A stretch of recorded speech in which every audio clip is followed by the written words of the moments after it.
Meeting will now come to order. Roll call. Meeting will now to come to order. Okay, Dina Whelm. Here.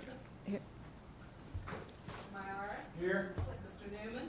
Here. Ms. Powell? Here. Dennis? Here. Ms. Tuggle? Here. Ms. Nazak? Here. Dino P. Pasquale. Here. We have a quorum. Okay, has everybody received the minutes from last meeting? Everybody have a chance to review them? Any corrections or additions? Is there a motion for approval? I From second. Gilbert? Okay, motion and a second. All in favor signify by saying aye. Aye. All opposed? Okay. Staff reports.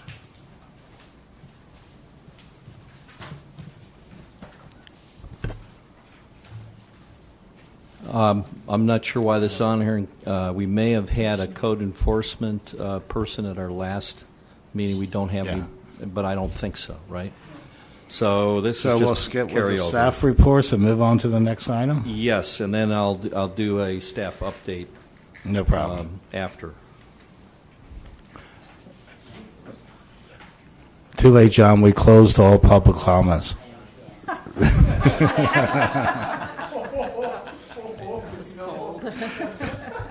Okay. Go ahead.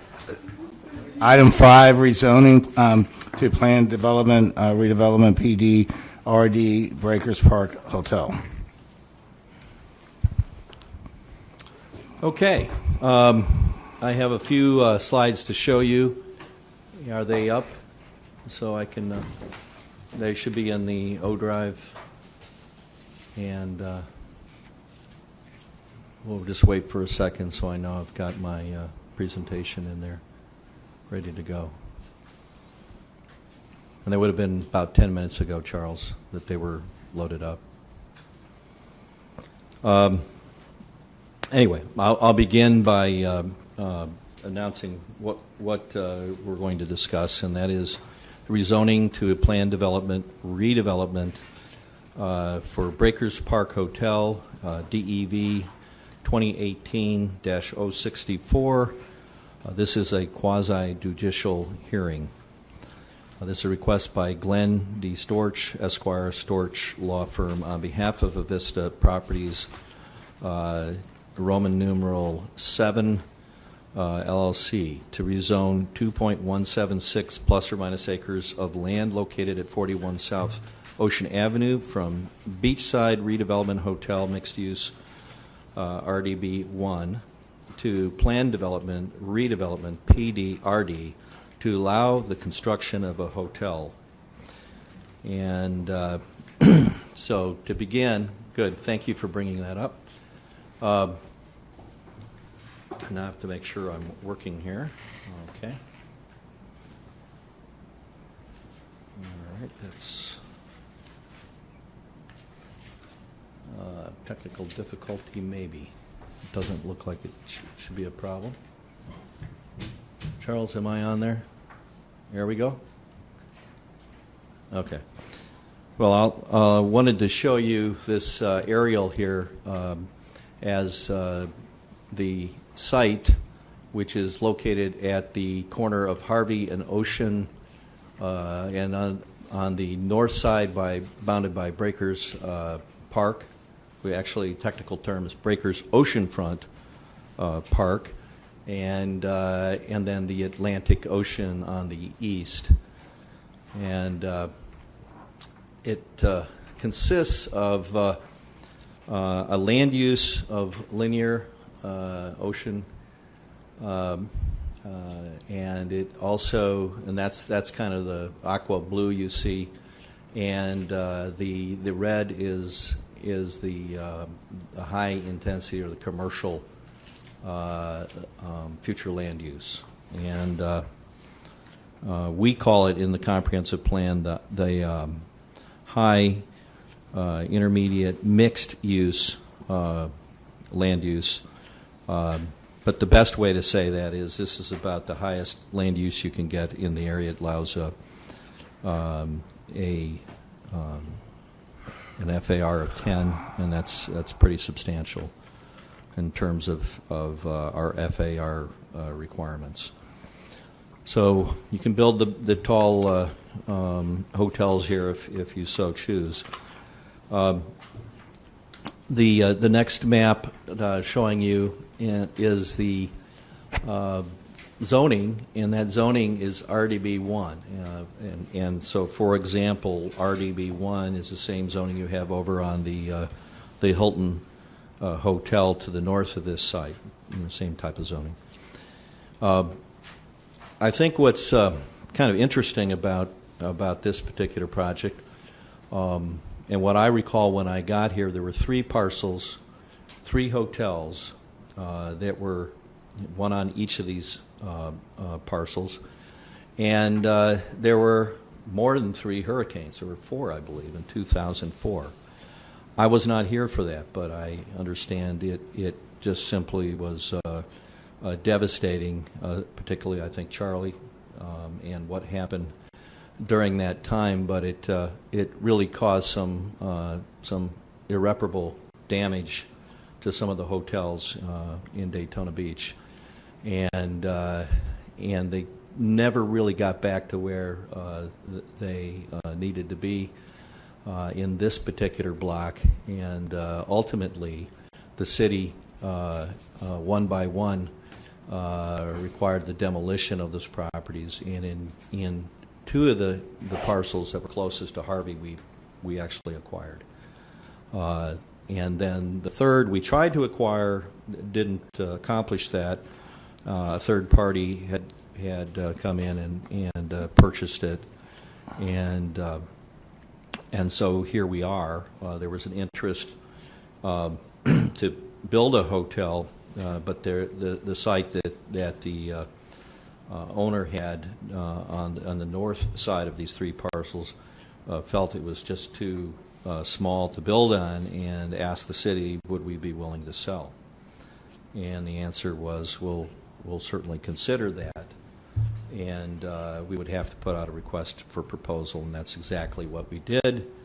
Back in 2017, the result of that was we had 1 qualified bidder, proposer, and we began to have a negotiation with them, and that was Avista. And they have, in that initial RFP, I've never seen one so detailed, and they really put a lot of thinking and time behind it, and it was very impressive. The question was, okay, that's a very quick kind of turnaround. Here's what we think we'll do. Now, can we really accomplish that? And can the things that the city's going to want to have with a park on one side and in a key spot right there next to the pier, the boardwalk. These are important amenities. These are views. And what are we going to see? This has got to be a first-class development. And so we went through the negotiation. We were ultimately very surprised to see just how much could end up on this parcel. And the first time around, I think there were, with the RFP and a subsequent submittal, there weren't as many rooms. There was just a different design this time around to really accomplish what needed to be accomplished. Different things happened because, and here's why, there were 2 brands that came around. At the beginning, it was announced as the Courtyard by Marriott, and then Springfield Suites came into the picture. And when you were trying to combine 2, and this is what they did in Tampa, you have requirements for different elevator lobbies and different amenities for each of those 2 brands. I can't explain it much more than that in terms of the reasons why or how everything is positioned, but you're going to get, a different setup, different rooms, different amenities. And there's some efficiencies, obviously, if you can have both products in a single building, and that's what you see here. 155 feet is the proposed height of the building. That includes a penthouse area on top. That's 12 stories. That's a 300-unit hotel. It has parking for 358 vehicles on one lower level, and then two or three levels above the main floor, which is the lobby and the other amenities you expect in a hotel. There was also in the submittal that you're looking at a boardwalk proposed. That boardwalk is 15 foot wide and extends, excuse me, from the north side, which is the Breakers Park, and then extends south all the way to Harvey, and the applicant has offered that as a public benefit to make that improvement, and then upon its completion, it would be dedicated to the city. And I should mention too that the city had actually made a decision to sell the property back, I think that was in December or January, as I recall.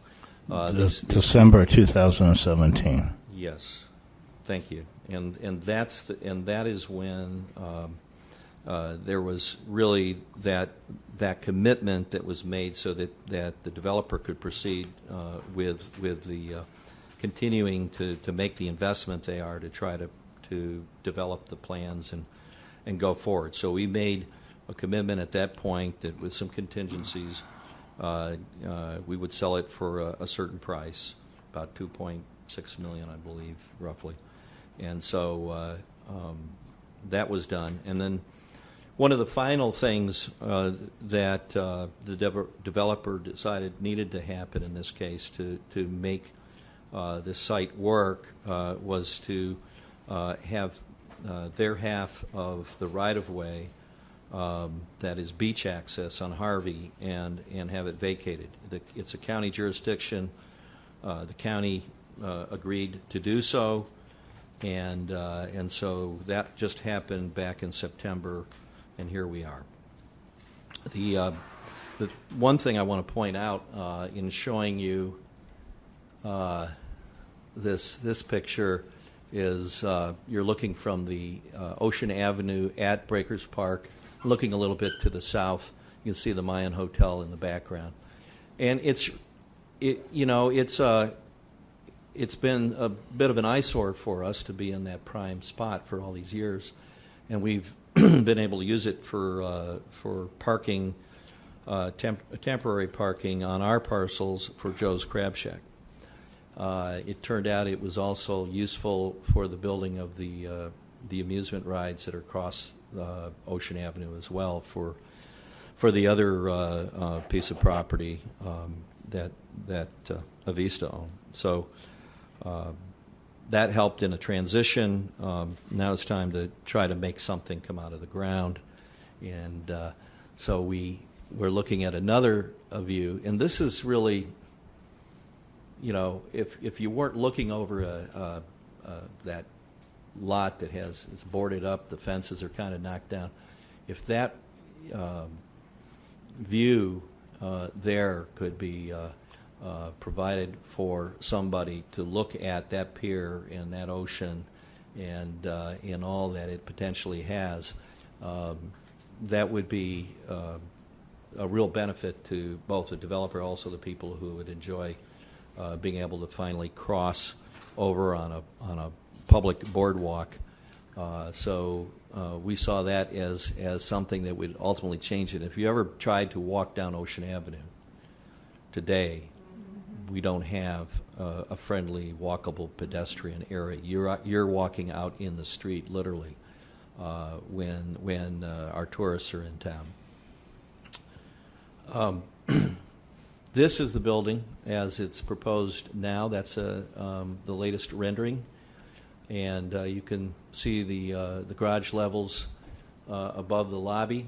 You can see that the lobby entrance includes the vehicle entrances off of Ocean Avenue, and they are probably a little bit more legible here to see that you can have a number of vehicles that are stacked inside.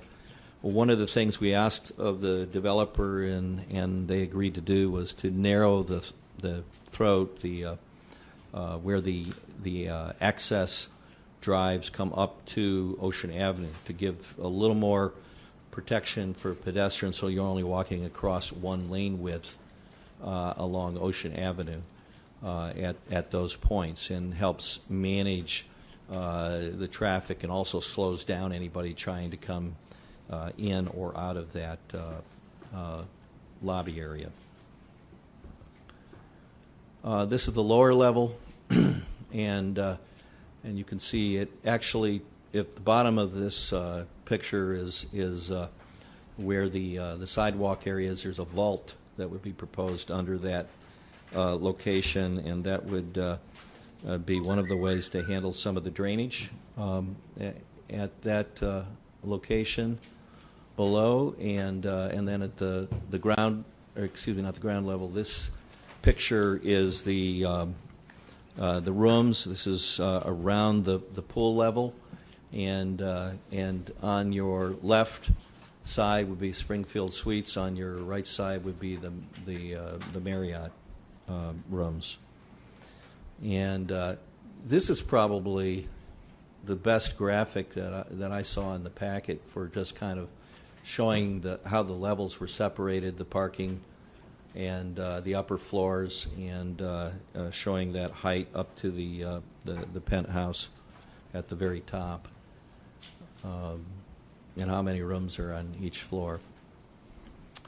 And again, that's the appearance, the view.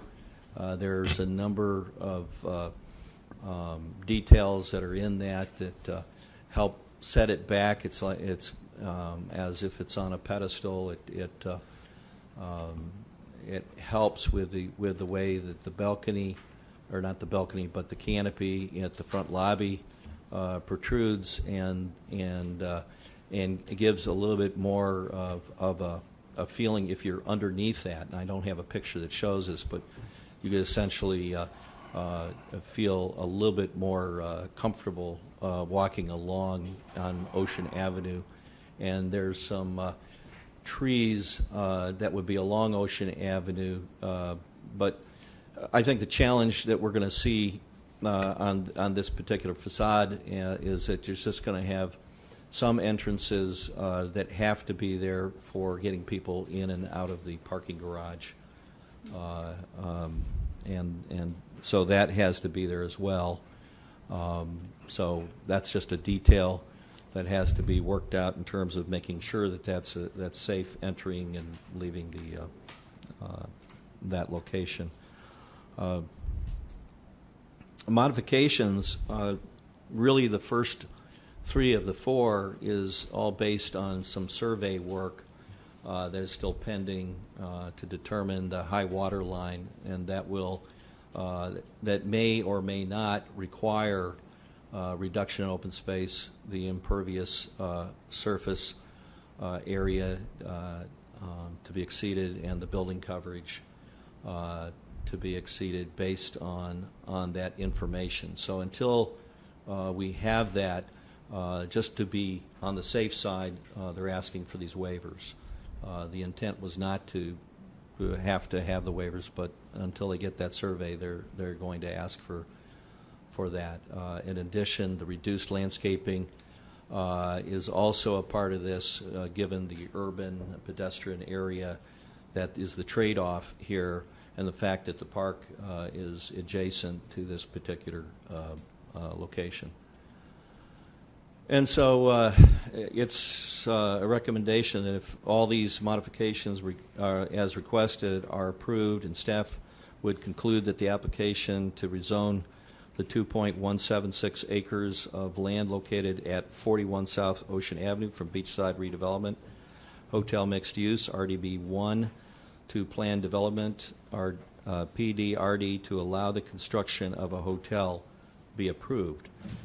Staff supports the board's recommendation. The item is tentatively scheduled to be heard by the Planning Board on October 24th.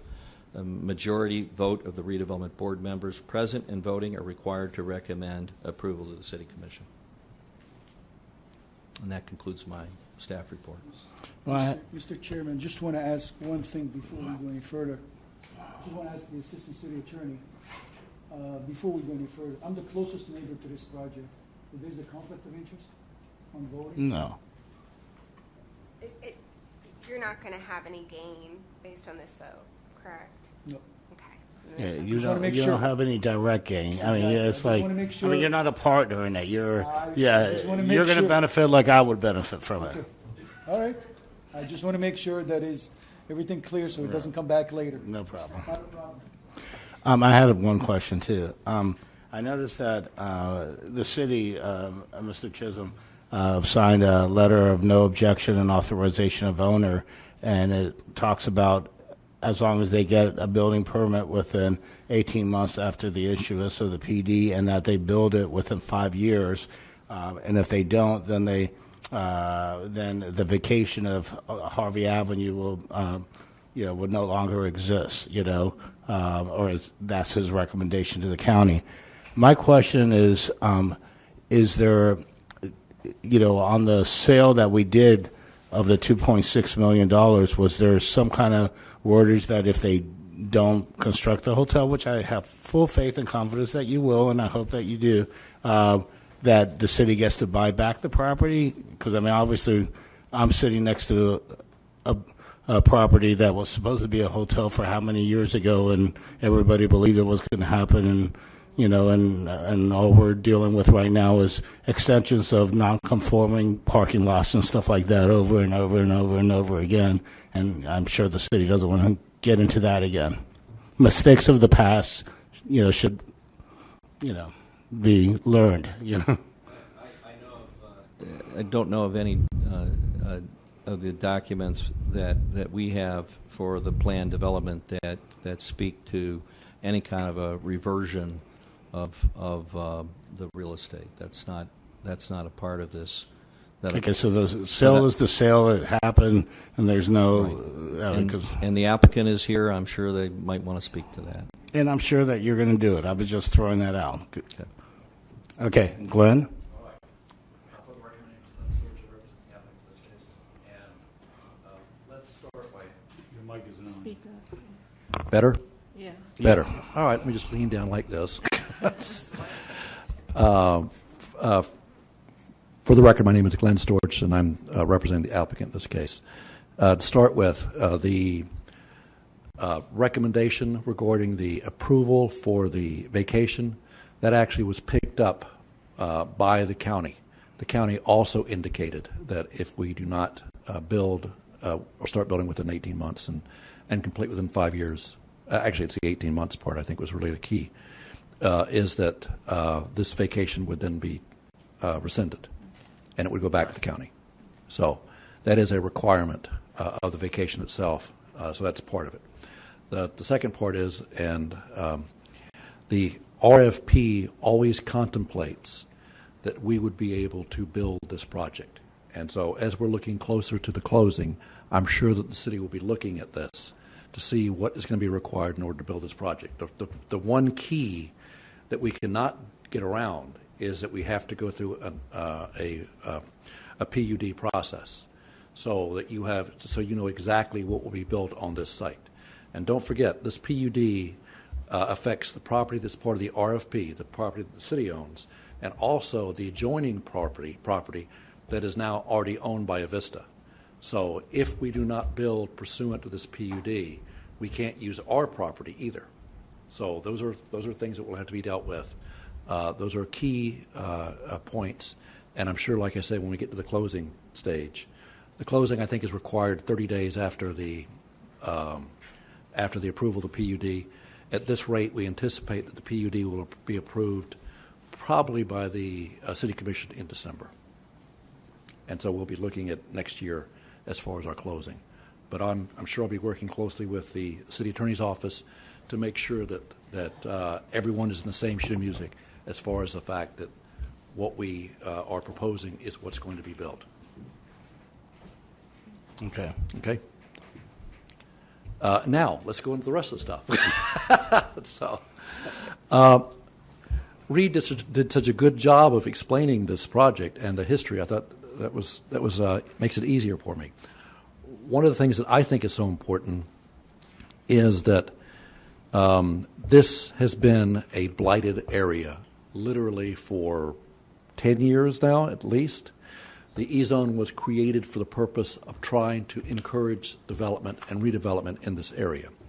If you look at what has been done in other areas, where you bring in a hotel to the area and allow for redevelopment to take place based on that hotel, my favorite example is Flagler Avenue in New Smyrna Beach.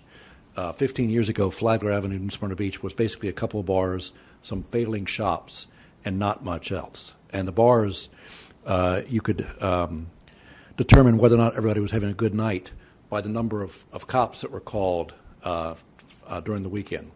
So as a result, Flagler was going down the tubes fast.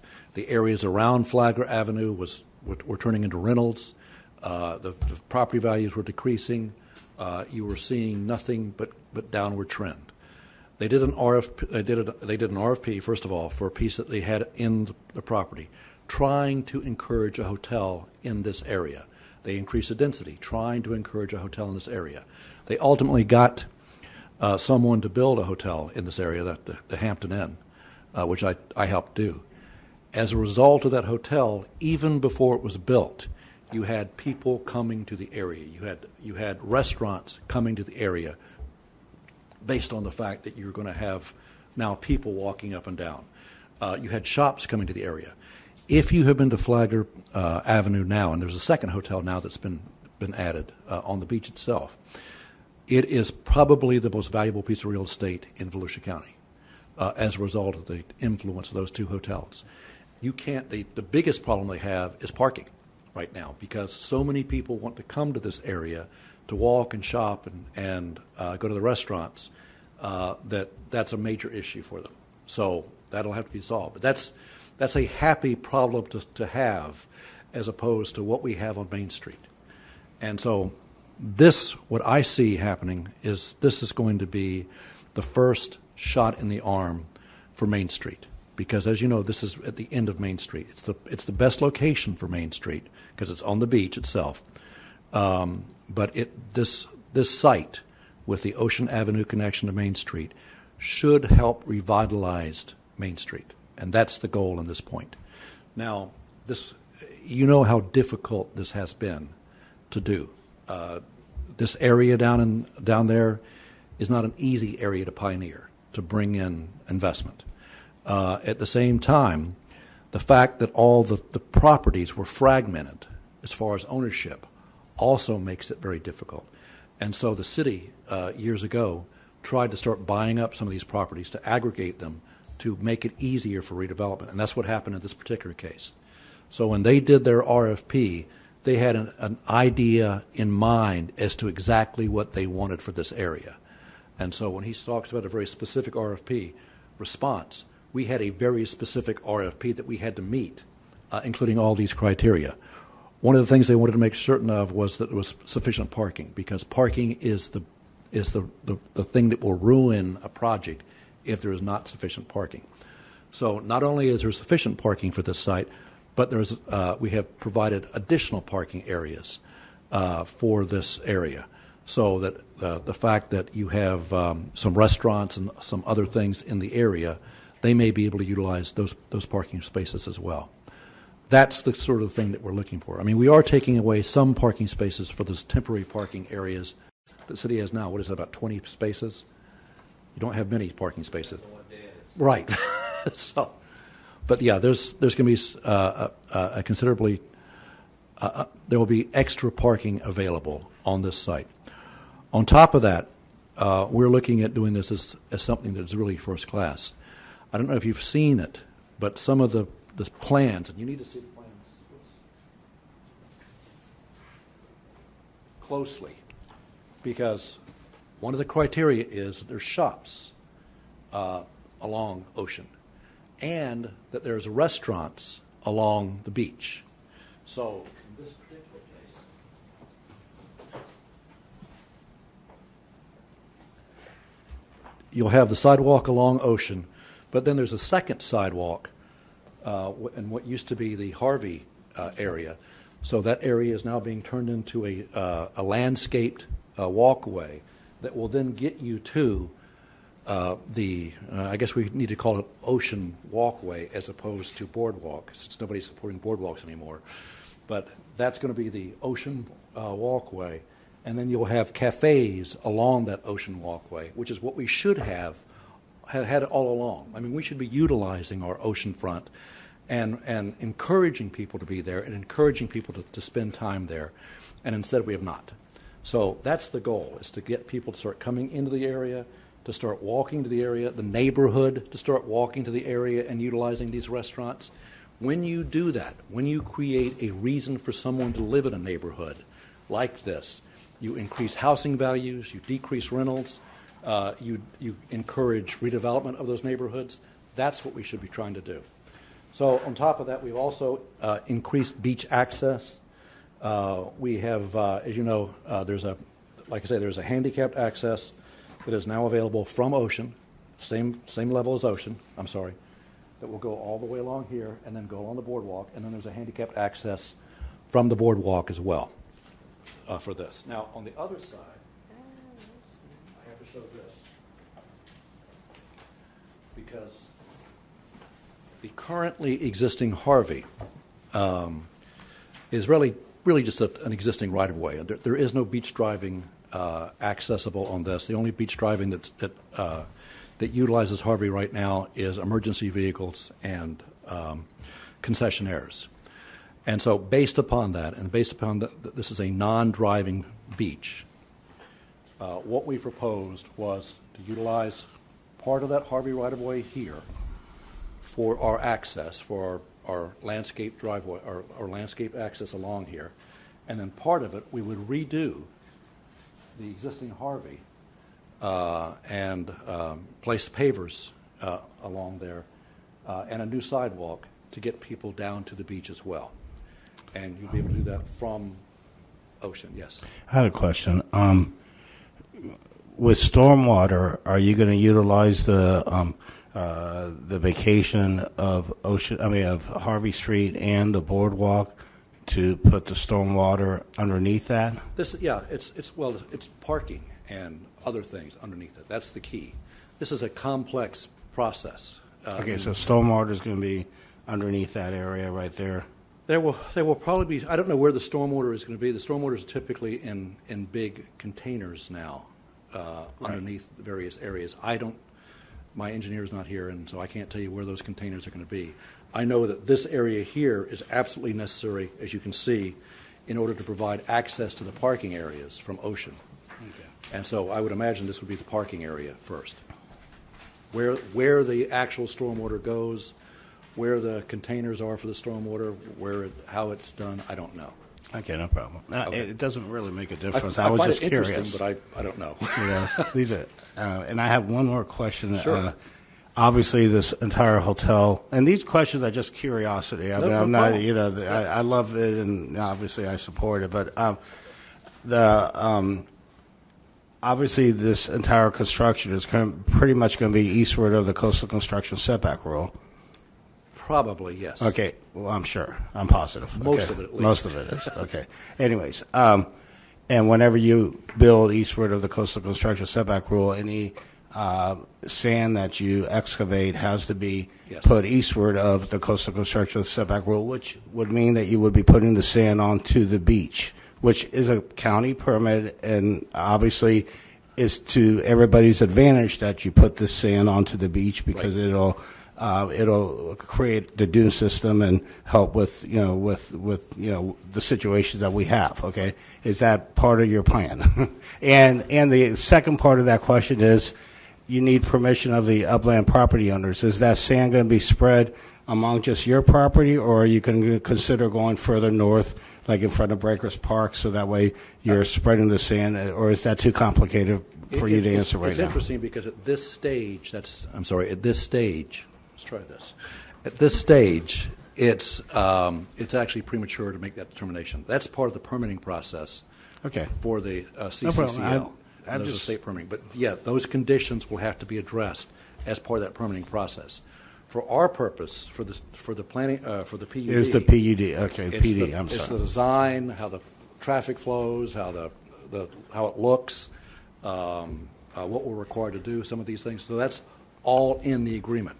If if in the event they wanted to spread that sand out further north, which would be in front of the Breakers Park, because this is going to be something that's going to come up in the future. Instead of putting a huge pile of sand in front of just their property, it could be spread out, and the city owns the property north. I mean, I don't know if that's something you need approval for, but obviously I wouldn't have any problems, bring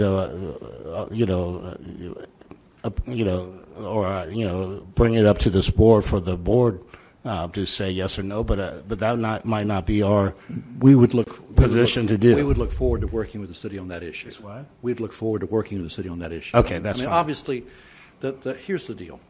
At this point, this project only succeeds if we're all working together. Exactly. And I'm trying to make it easier for you, because that's going to be an obstacle in the future for you, okay?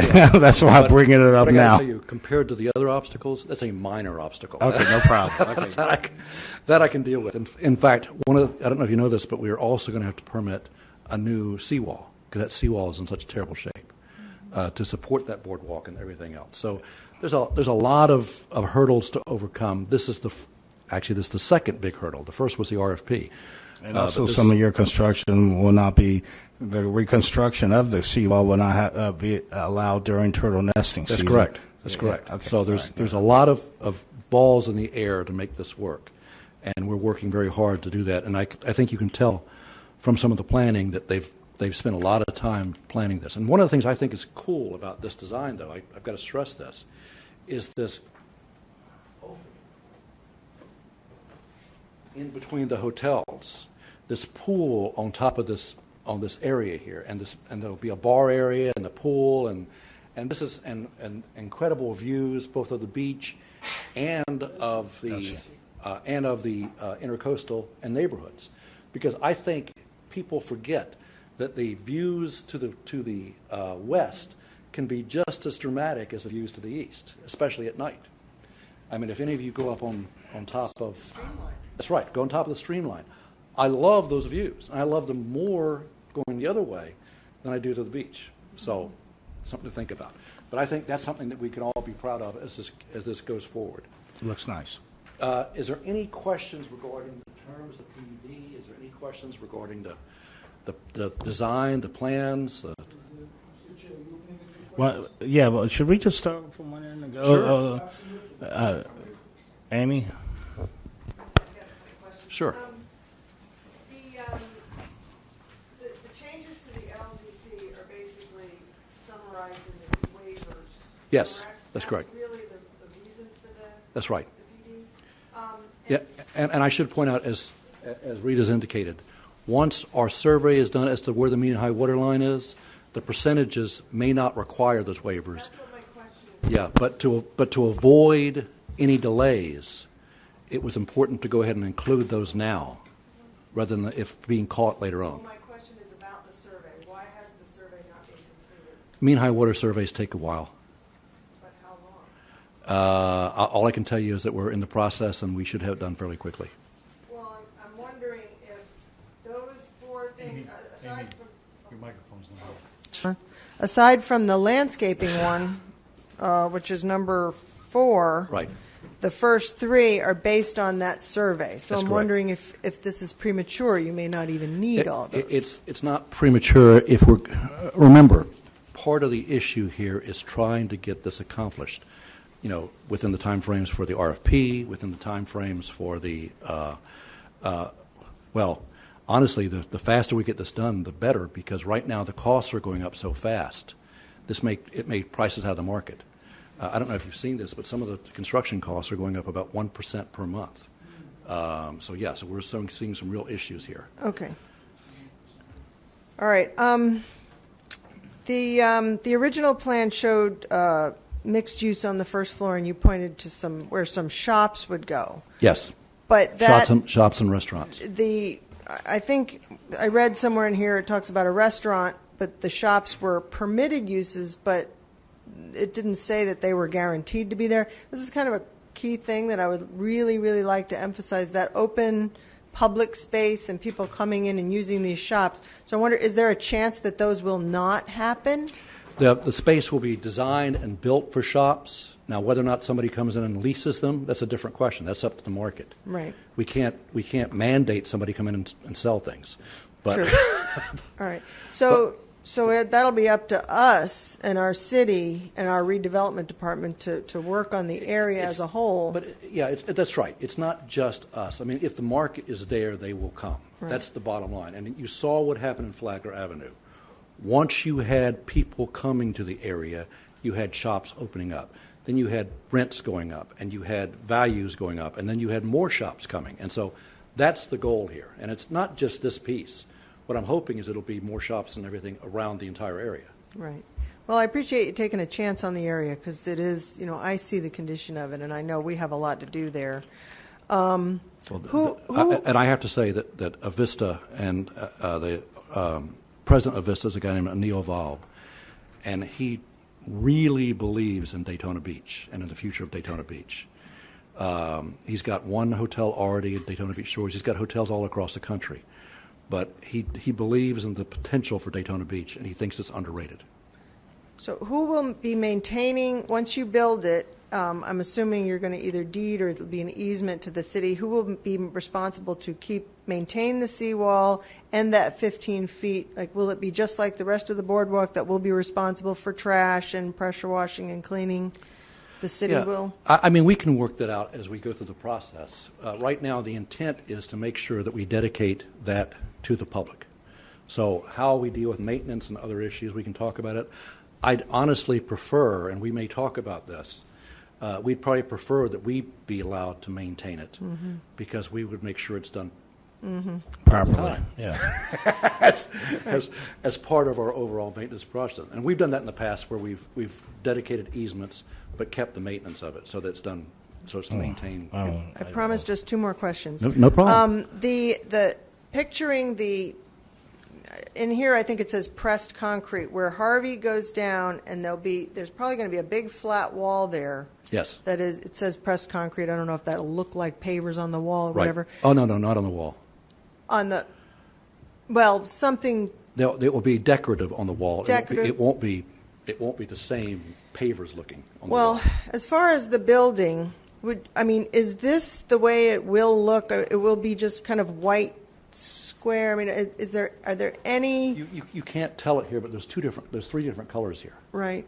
There's a green, there's a gray, and there's whites, and the other one I think also has some yellows in it. So there's different colors in the process, and we'll do a better job as we go through the process to emphasize some of those color changes. Well, I would ask, as cities progress and new buildings get built, we're framing what Daytona Beach is going to look like in the future. Right. So I would ask maybe if it was possible to maybe not create something entirely unique, but a little bit of throwback to something that will be signature Daytona.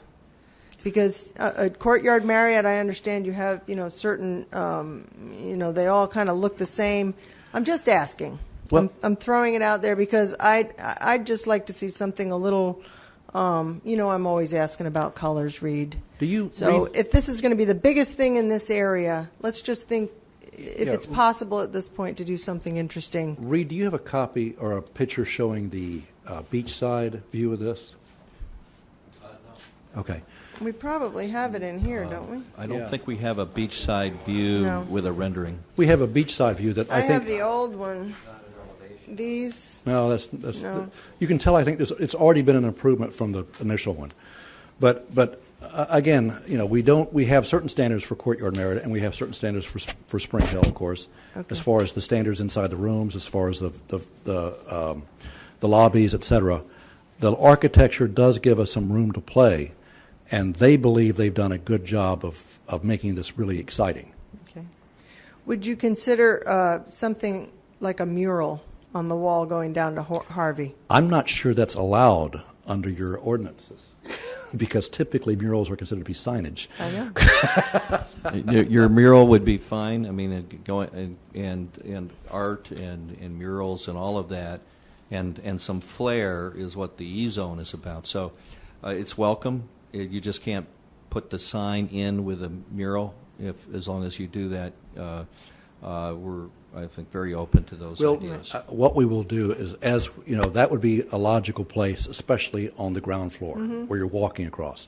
So as we're playing with this, as we get closer and closer, I'll suggest that they look at that, especially something like a tile mural might be very nice. That would be great.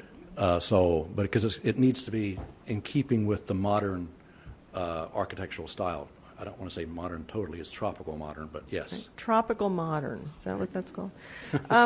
So my last question is to read, where will the Krabby or the Joe's Crab Shack parking be relocated to once this is done? That's the end of what I have. You mean the Joe's Crab Shack temporary parking? The temporary parking, right, because I know they have scattered lots all around, but I wondered do we still need that parking or have... Well, I think, and this goes, it's not Joe's Crab Shack only, but it's everything that happens down around the boardwalk in that area. Right. The demand is still there for parking.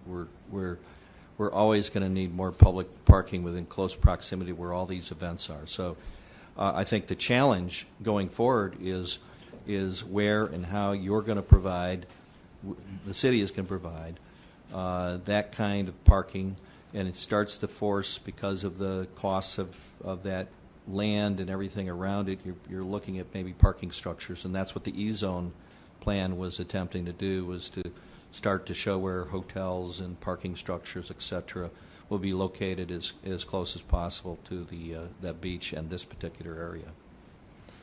Thank you. Thank you. No questions. Rats.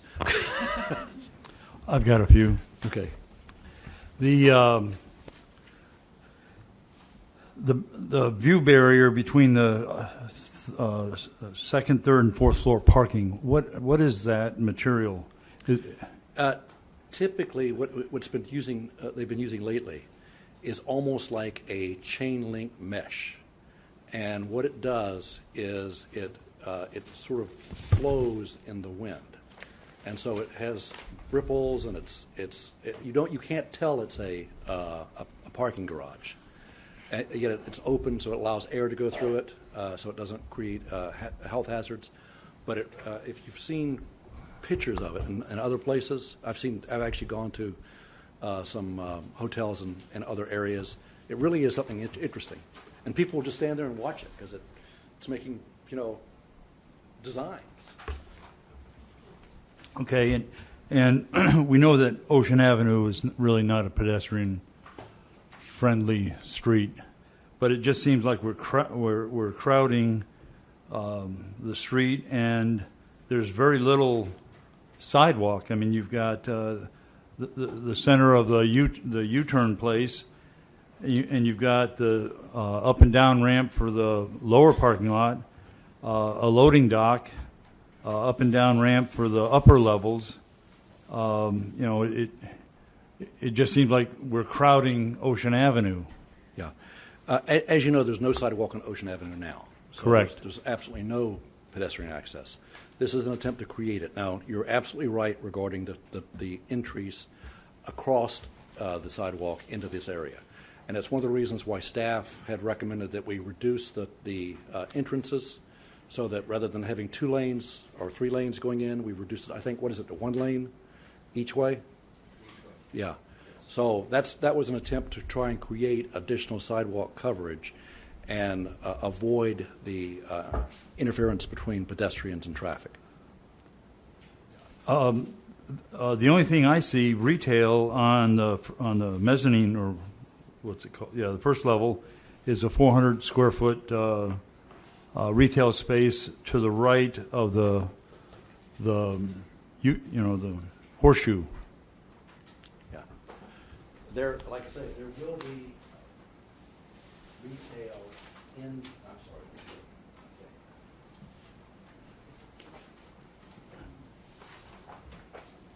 I see what you're seeing. Yeah, I see that. That's, but there will be retail. Okay, that's one shop. I mean, 400 square feet is, really not that big. Yeah. I understand. Okay. But again, that's part of, you're just complaining about not too many access points on Ocean. We are going to have access points all along the boardwalk as well. And so you'll have the restaurant, you'll have some shops, you'll have people, be able to go into the lobby. There are shops on the boardwalk side? I believe there are. Yes, there are. Where? It shows a picture with a bunch of tables and chairs that says lounge. Yeah, that's not a shop. That's a restaurant or bar. Yeah, but Like they're still working through all the details. Well, I'm just trying to clarify, And I appreciate that. And, Reed, how wide is a delivery truck? I've never measured one before, but Isn't it like more? It's more than 6 feet, isn't it? Or Yeah, you're not going to back a delivery truck into 6 feet, are you? no. Okay. So there's a loading dock that's 12 by 35. So that means it's one truck wide. I mean, it's wider than one truck. Plus, you got to somehow back in there. So it really is just one loading dock, not two as kind of drawn on there. Well, based on what I see, there may be something in what you're seeing on the dimension, but it looks like you have the widths for two trucks in there. That's what I'm saying. There's But in two 12 feet, spaces. I'm just saying, in 12 Yeah. feet, you've got to be able to back in, and it's going to be a short truck. 35 feet is not that long, and you certainly don't want the front of the truck hanging out over the sidewalk. With the 12 feet is the depth in. Right. I think the dimensions you're looking at are not the same. What we're looking at there is enough room to bring a truck back for the distance to get the loading type trucks that they'll bring in here. So they're not. Most of the trucks you see now are these shorter van trucks. Yeah, that's what I was going to say. You're typically looking, especially for restaurants, for shops, for hotels, you're looking at much smaller trucks. You're not looking at semis coming in. I know, Glenn, but do you ever go down A1A in front of the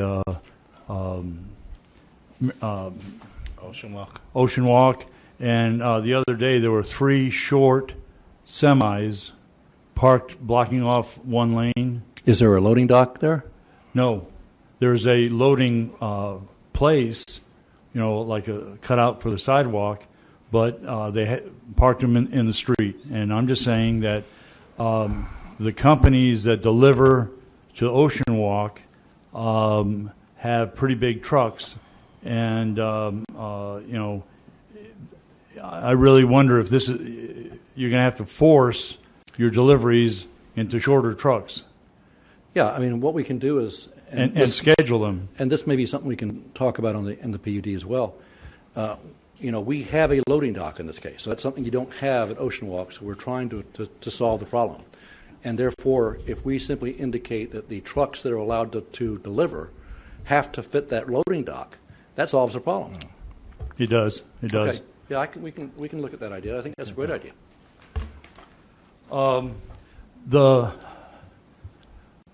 The property owner to the south is going to Yes. That it was proposed parking lot. I thought it still was. There was an entrance and exit on Harvey. It got moved to Ocean Avenue. To me, it just seems like the property owner to the south is suffering damage by having this be a one lane access. First of all, I don't think that the property owner to the south is damaged by a $40 to $60 million hotel going up next to their property. I think that would be a good thing. Secondly, one of the problems as far as access off Harvey, one of the reasons why we had to change and put our access on Ocean is because the county had a real concern about using their beach access, which of course have ramps and everything else, as access to the adjoining properties. They considered that a conflict between pedestrians, a major conflict between pedestrians and traffic. And so that's one of the reasons why we had to deal with the 12-foot. Reed, who owns Breakers Park? Is it city or county? That's a city park. Okay. Did anyone ever consider moving the whole thing north 10 feet? Yes. Here's the problem. Unfortunately, and we've spent a lot of time with this. The problem is Breakers Park right now received a number of federal subsidies. And those federal subsidies do not allow you to do anything else with the property. Right. And if you do, then you rescind the ownership back to the Florida government. Forever Trust Yes. funds went into the building of Breakers Park, and if there's any private development that goes onto it, they lose the $10 million grant that was given to them from the state in order to build. That. I mean, that wasn't the issue. The issue was it's rescind the property goes back to the state. Right. There was also the use of eminent domain to acquire some of that property. Okay. But yes, I did look at that. I looked at everything. The RFP had 195 rooms, and this is 300. That's like a 50% increase from the RFP proposal to here. And I think the RFP was a minimum of that many rooms. That was what they were looking for. On all the RFP that was submitted to the city by Vista had 195 rooms on it. It showed how we could meet the RFP requirements, yes. Okay. And again, I would hope that everyone agrees that if we can build a better project and more rooms in this area and get more tourists to this area, that's a good thing for the E-zone. From what I understand, the driveway entrance to the south is going to the lower level, the 103 parking places on the bottom. And the driveway to the north is going to the second, third, and fourth floors. It looks like it, yes. Okay, I guess that's my questions. Thanks. All right, Marcia? Okay. I had a kind of similar to Mike. My issue was about the loading docks, but it's more of just about trucks pulling in and backing up on South Ocean Avenue, because it's already such a narrow street, and we already have a lot of during high density times we have an awful lot of traffic. It's a lot of congestion, and we've already talked about it's not safe for pedestrians, and so my concern is with trucks coming in and out, it's going to create bottlenecks and frustration with traffic. Mike and I have had this conversation a number of times, because the idea of traffic being stopped by people loading for things along A1A drives me crazy. And so, yes, we have provided an actually loading dock area for this, and we'll add the provision to the PUD that indicates that trucks have to be able to fit the loading docks. So I appreciate that. So my other issue, and it's not really necessarily something you have control over, maybe it's a question to the city, is then what are you doing with the traffic flow on Ocean Avenue? Because right now it feeds into a dead end and a parking lot, and it's a mess when there's tons of people trying to park, and they're pulling out of parking spots, and it backs everybody up, and people go crazy trying to get through there behind Screamers Park, and this is going to be right there. Yeah. It also creates problems for the business straight to the west, because you get people looking for parking spots, and then they have problems with that. And again, this will have some additional parking, so that's a good thing, But I will tell you one of the advantages of this, and I'm not saying it's an advantage to us, But because of the fact that the utility lines are not exactly great in Daytona Beach, we're going to have to probably redo the utility lines along Ocean, and that means we're going to have to redo the road on Ocean as well in this section. So you're going to be seeing a whole revised area for this. But what's that going to do to the traffic flow? That's my question, because it just bottlenecks when you get to the end where right behind Screamers, it bottlenecks. I understand, and I would say that whole area and the bottlenecking, part of that is going to be just how people are moving in and out of that parking lot, and making sure that there are ways with where cities actually will have something that's electronic that posts lot full, and you don't even venture in some of those areas. That's one way with the technology that they have today. We're not there. But I will tell you that Ocean Avenue, as Glenn was alluding to, is that street profile needs to be looked at from one end to the other, and think of it more as a pedestrian road as opposed to a vehicle road in the first place. Yes, there would be vehicles there, but I think the width of the pedestrian area that's protected and a narrowing of the lanes will be to everyone's advantage. The congestion will be advantageous to slowing down the vehicles that are intended to enter that area, and for those that are pedestrians, even if they're walking in the middle of the street, will have some priority. And will it be congested?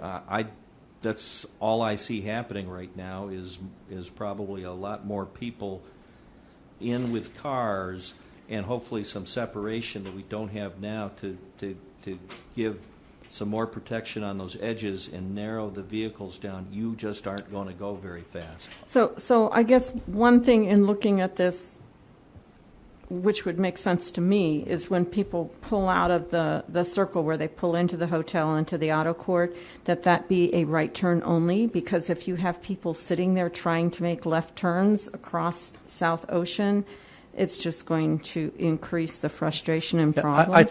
I think we can look at the traffic flow as part of this process, but I will tell you the goal here, as he's indicated, is to create this as more of an urban segment. This is not to move traffic a lot. Yeah. We don't want to do it in such a way where if people who stay at this hotel become frustrated, they won't come back. Yeah. So we've got to do everything we can to work together with the city to make sure that this is something that encourages people to come to this whole area. And remember, this is just the first stage. The idea here is that the area across the street, the area down further down, all that area, maybe even the area down on the south section of this, all those areas should also be considered as part of this area that people will want to come to and walk. I mean, that's the goal here. It's not to make it easier for cars. It's to make it easier for people. No, I'm not opposed to what I'm seeing. I just think that there are some considerations that, for sure, with traffic flow and pedestrians. I think that's a good point, and I did not know about the bottleneck. And so we need to talk about that, Reed. Yeah. But in addition, if you make it right turn only, then you're going to force all traffic to go right on A1A, which is not what you want to do. That's right. You want the traffic to be able to go up to Harvey and make the choice whether to go north That's what or I'm saying. south. We're going to be working with our traffic engineer and with the city's traffic engineer to do what it takes to make this into as easy as possible for the drop-offs and for people to come to events and to come to the restaurant and whatever. Yes. That's all I have. Thank you. Hey, Glenn. Hey. How you doing? So far, so good. Good. Listen, first of all, a lot of things were said about Ocean Avenue that I don't agree. I've been there since 94. I built a building right across your projects in 94. When the county took A1A and stopped at left turn, it killed the business 25%. I mean, I don't know what the history is. So. Okay, but I'm going to let you know. Your project over here is on Ocean Avenue. Ocean Avenue basically is one lane. It's so narrow. I don't agree with people saying it's not pedestrian. It's not true. Every weekend, there's thousands of people going up and down. Good. So Good. it is pedestrians. That's number one. Number two, my question to you is, this project starts, it's going to take 18 months to do. That's correct. Where's the workers that are going to work on the building? Where are they going to park? That's a good point. We do have other properties. Yes. Yeah, around that we can use as far as a parking area if we need to. I know that Vista owns a lot of stuff on Grandview. Right. So you're going to transport them from Grandview on that. Whatever it takes. To be honest with you, I've seen this before. We've had other projects where the neighborhood is concerned that if the construction people come and start parking up and down the streets, it creates a problem. We don't want that. I will tell you right now, as part of the PUD, we will work out a construction parking plan that is approved by the city as part of this agreement. Yeah. I don't have one concern. I got many concerns. I don't care. Let's You go keep going. You know where I'm at, Glenn. You know Yeah. exactly where I'm at. Yeah. Taking half of Harvey is not a problem. That's not it. The issue is Ocean Avenue. Mm-hmm. 300 rooms. An average of what? 2 people per room? Yep. 600 people, right? Right. 600 people during the season. Race week, bike week. You imagine going on Harvey, coming from Ocean Avenue, from A1A? It's already bumper to bumper right now. Well, first of all, it's not 600 cars. No, I understand. I understand. It's 300 parking spots. Right. 300 to 358. Believe me, listen, I'm more informed about this than a lot of people. Believe me, I've been. I bet. Oh, Won't they believe just me. want to park and walk? Huh? Won't they just want to park and walk? If it's super congested, they'll be like, hey, let's leave the car and just walk. Yeah, and that's Well, where are they going to leave the car? in the parking lot. No, what I'm talking about, to check in the hotel. Oh, Check in. Let's start with checking in first. right. People coming to check in. Here's my main concern. Everybody that's going to block Harvey, it's going to be less business for me, less business for next door, less business for Starbucks, and less business for 7-Eleven. 7-Eleven doesn't matter because they don't have the back. They only got the front. I got front and back. So that's going to be that's going to be a big issue. You know that, and I know that. So you'd prefer nothing being there? No. Glenn. You and I, we worked before on stuff. That's not what I'm saying. No, I know that, but I do understand that. And Okay. literally, there's other ways you can deal with this. One, of course, you have a fairly large area for people to check in. Typically, check-ins they don't come all at the same time. Typically, they come over time. Okay. But what you can do, and I've seen this in other hotels as well, is you can say, this auto court is Circular full, drive. they put a sign up and say, auto court is full, please park in our regular parking and check in. So there's ways of dealing with that. The important thing is, you're right, we don't want people sitting around waiting on Harvey or Ocean. I recognize that. Because it's going to be bumper to bumper coming to Ocean. And listen, again- I put up hotels where there's circular drive, and you can only put a certain amount by the time to take the luggage. Right. By the time the valet guy Right. comes in, takes the luggage, it's half hour. You can only fit in 10 cars maximum. Yeah. But you got another 100 cars waiting outside. Right. And again, so what they do, and what I've seen it before, is just that, is they stop people coming through the auto court and have them go directly to parking. So that's the only thing I can tell you at this point. Most of the time, you will not have that problem. But I recognize that we're in a city that has events, and so you do have a lot of people coming and filling up the hotels during certain weekends. But I will also talk to my client, fortunately, is a very experienced hotelier.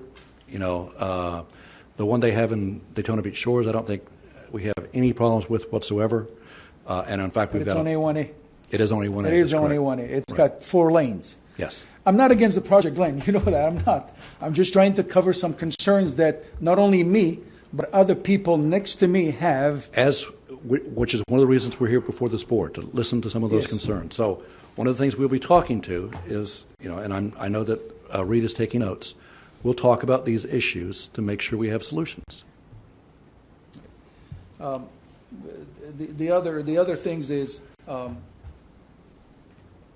the workers. They're going to be working for 18 months. It takes Yeah. 18 months to put up a hotel like this. Right. They're going to come in. They're going to come and park their cars a little bit everywhere Well, to deliver whatever materials, trucks, cement, rebar, and all that. Do you see that happening on Ocean Avenue? no. Okay.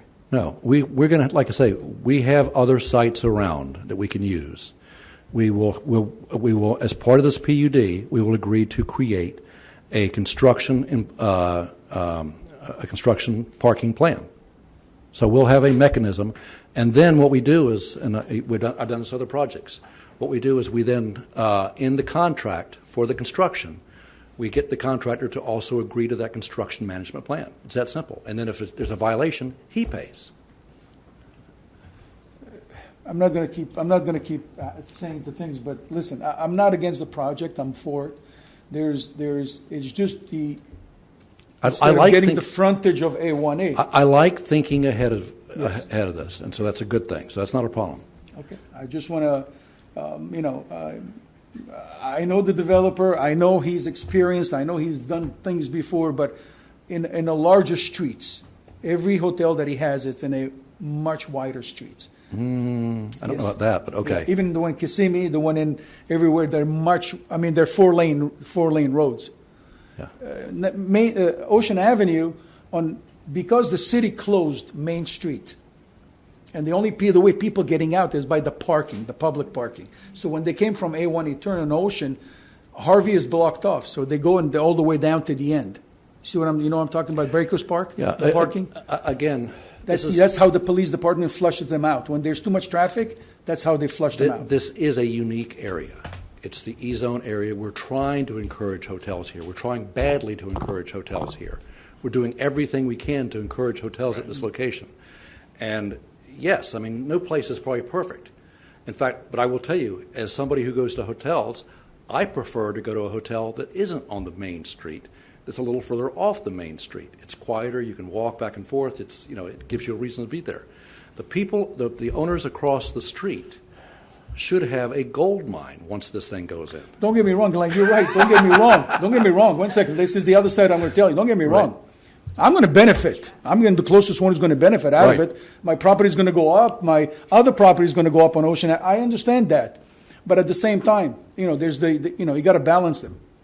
You will have massive foot traffic. Yeah. I'm sorry? You will have massive foot traffic, as will the Starbucks. Yes, but here's the thing. Here's the thing is that during race week, I have to have 2 police officers that I hire and 4 people just for people to come in, spend the 20 minutes, half hour in the store, and leave because of the flow of traffic on Ocean Avenue. Listen, a lot of people don't know how it is during the high season in Ocean Avenue, but it's a tough street, like you said. It's very, very tough. I would look forward to your participation in the discussions regarding how to deal with Ocean Avenue. I've been participating in this for, Glenn, you know that for a very long time. I don't have. My thing is. No, because we're going to be creating concrete plans to deal with it. Okay. We're going to be bringing our traffic engineer in to work on these things. I understand there are issues. There's always issues, and you could always find reasons not to do things. But if that's the reason not to do things, oh no, okay, no, Glenn. let's find a better way. Absolutely, to solve the problem. Absolutely. I just want to bring some concerns, and I appreciate not only me, but you have other people around me from 7-Eleven, from next door to me, from even Starbucks, because they own half of the streets of Ocean Avenue. But you know how it works. There's half of the streets. And I will tell you what's happened. And again, I don't think Flagler Avenue is a main street where those 2 hotels are. I'll tell you what happens. Just like Jennifer has indicated, those people go there, they park, and they walk. And the entire time they are there, for the most part, they walk up and down the street. They walk to the restaurants. They walk to the beach. Yeah, but it's getting them in there. It's getting them in there. But once you get them in there, it cuts down on traffic. It does not increase traffic. No, I agree with you 100%. Listen, we put up. I don't want to get into the same scenario, but we did where once you get them in there, but the situation is from point A to point B. Once you get them into point B, they're going to leave their cars in the hotels. They're not going to get out. And I will tell you, on the Flagler, on the Hampton Inn one time, I had somebody who was making the same argument. She was living in the area. She was very concerned about all the traffic it was going to create. And when we built it, and she was there for the grand opening, she said, if I'd known it was going to look like this, I wouldn't have opposed you. Glenn, I'm not opposing. I'm for it. Believe me. This is going to benefit me in the long run. Oh, it will. It's not. Yeah. There's no. But again, that issue, it's something we can deal with as part. Right. And Reed is taking notes. We'll work together. I guess the clarification is, business has been going down in Daytona Beach. It's been going downhill. Right. And the county helped on it because of the blocking the left turns on A1A. Mm-hmm. When they put the landscaping, they blocked all the left turns. Right. So everybody took a beating on that. Anytime there's a new construction, anytime somebody puts up something, the benefit is there, but at the same time, there's a family to feed. So you got to think about, is it going to cut the business? Is it going to do this? The 18 months that it's going to take for this, believe me, there's going to be some serious things with the workers. I know. Because you got to bring them, if you decide to put them on Grandview where they have their properties, you're going to have to. I'm not telling you we're going to put them on Grandview at this point. We'll find a place to deal with it. We will come up with a parking plan. That's the bottom line. So, and it'll parking plan the city will approve. Not a problem. Okay. And by the way, I would also look at the workers as a potential source of business for lunches and other things. So. Definitely. Yeah, definitely. Like I said, there's going to bring a lot of business around, but it's going to bring a lot of congestion, a lot of traffic around. Okay. Okay, Dina, do you have any comments? A couple of quick comments. Sure. Nothing bad. Is there going to be the restaurants that are going to be in here? Are they just going to be more like coffee shops, or are they going to be like restaurants for like local people to want to go eat at? There will be restaurants for local people to go and eat at. Is there going to be a steakhouse in the place? I can't tell you that for sure. Because of the rumors that are out there, but is it a possibility? Are they? Again, one of the things that Gilbert was just talking about was the fact this is going to take 18 months. No one is going to commit to a restaurant 18 months to 2 years in advance. So, but yes, it's going to be, there'll be probably a He major wants to restaurant. Ruth Chris. Okay, we'll put it on the table. Okay. I will put that in the notes. Okay, put that as part of your notes. But again, But if you think about it, the potential ambiance for this, cafe dining over the beach, over the boardwalk, with the view of the pier and everything else, this has a tremendous potential for a restaurant. Exactly. Quick comment, Reed. What would happen if Ocean Avenue became northbound one way? And go through Main Street? I mean, Right. First of all, let's let that go between staff and the applicant because they're going to end up having to hire traffic engineers and what have you. It goes through a lengthy process before the end of the day, and they obviously don't have any of this right now. I mean, I understand the issues and I understand the goals, and yes, we'll be working together to accomplish those issues, those goals. So, Dina, you're done, right? Okay. And the only thing I have to say is, to conclude comments from the board, is right now I do not feel safe walking from my business down through in front of that business. The addition of this hotel will make me feel safe to walk. Well, And when I say I don't feel safe, it's not the threat of a car hitting me, it's the threat of somebody hitting me, okay? And what you guys are going to be doing is you're going to be cleaning up that area, and I think everybody is going to benefit from this. here's the thing. I mean, that's one of the problems in pioneering an area like this, a blighted area. And so we will be working closely with the city to try to deal with these issues and to make sure that people who come here enjoy Daytona Beach at its finest and feel very safe. And you still, for this particular property, is the redevelopment fund still at the 1982 level? Any incremental tax benefit to it will go to the recipient, or is this are we still dealing with that? We haven't dealt with that issue yet. What's that? We haven't dealt with that issue. But that's something you're going to be dealing with, okay? Because I know you. Okay, now, May I Glenn, if ask you could I'd have one comment. one more question, quick. Is there laundry on site? Laundry on site. The hotel laundry. Is I it gonna- don't know, but it's a good question. All right. Glenn, now I got to open up to public. I think Jennifer had a question. I have too. a comment as a pedestrian, as a person who walks and rides their bikes everywhere and actually live on Harvey Avenue. I like the idea, the focus of Ocean Avenue, that it's not about moving traffic, that it's become more pedestrian. The A1A is good for moving traffic. And that's the idea. Exactly. Yeah, no, I really appreciate that. Thank you. Okay. And obviously, there might be some questions to you, but let me open it up.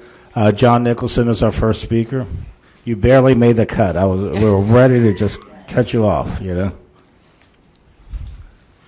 I know when you lock one door, I go to another door. John Nicholson, 413 North Grandview. I have three problems. You didn't show the photographs, but they do exist.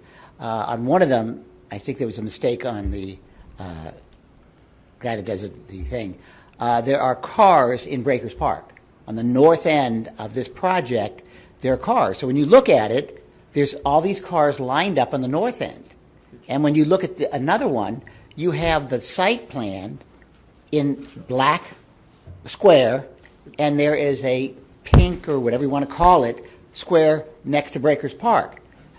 And it has 1, 2, 3 lots, which is the old 3 hotels, and then there's another empty one where Breakers Hotel or Motel used to be.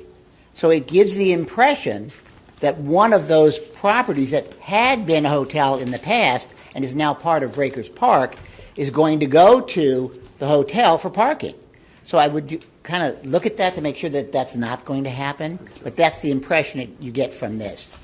Secondly, they're benefiting, and I don't mind it, I think it's great, that they're using the park as their landscape for their building, but what's the benefit to us? Which, to me, there should be some kind of joint agreement that not only do they maintain the boardwalk in front of themselves, but maintain the park itself, because it's to their benefit, and if they had landscaping, they would take care of their landscaping anyway. So it would be a benefit, and I'm sorry, the city is terrible at maintaining landscaping, absolutely horrible. So this is a way of guaranteeing that the landscaping is well maintained. Secondly, Wait, when you said them maintaining the landscape, you're talking about mowing the which lawn park? and Which fertilizer. The Breakers Park? Breakers Park. There's no Okay. fertilizer doesn't even belong anywhere near the beach. I mean, it doesn't even belong there. Well, trust me, it's better than the weeds. And all the mowing and leaf blowing. I mean, no, yeah. anyway, Well, a separate discussion. That's what Okay, go happens on. in Okay, go on. landscaping. Also, it's been blighted for like 20 years.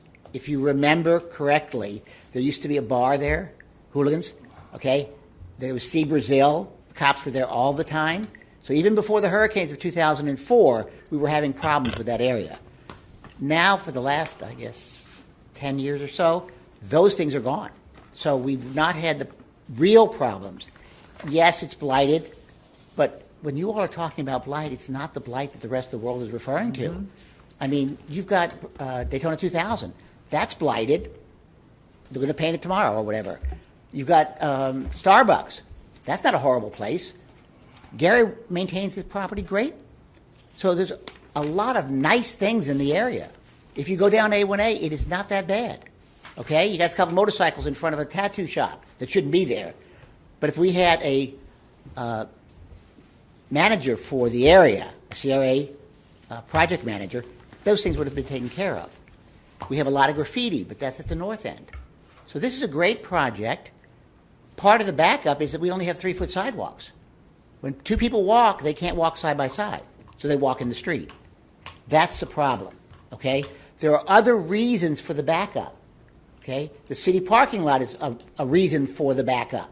The guy is not swift, so it takes him a while to have somebody pay and go in. So there are other reasons.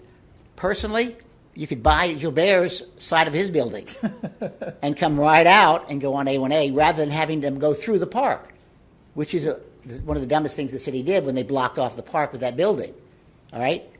They were just assuming that all of Ocean Avenue would be vacated.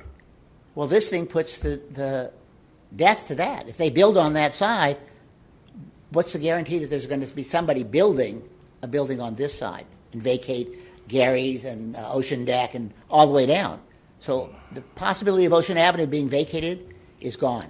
Thank God. No, we're doing quite well with the Hilton and the Ocean Walk shops, which is why we vacated that end of Ocean Avenue. They pay $1 million a building for for Ocean Walks. God only knows what Hilton pays. So though that area where Ocean Avenue used to be, that little U shape, needs to go for the high, so that we don't end up with them coming into the neighborhoods, which is what they wanted to do, go up to Grandview and bulldoze everything on Grandview with the high rises.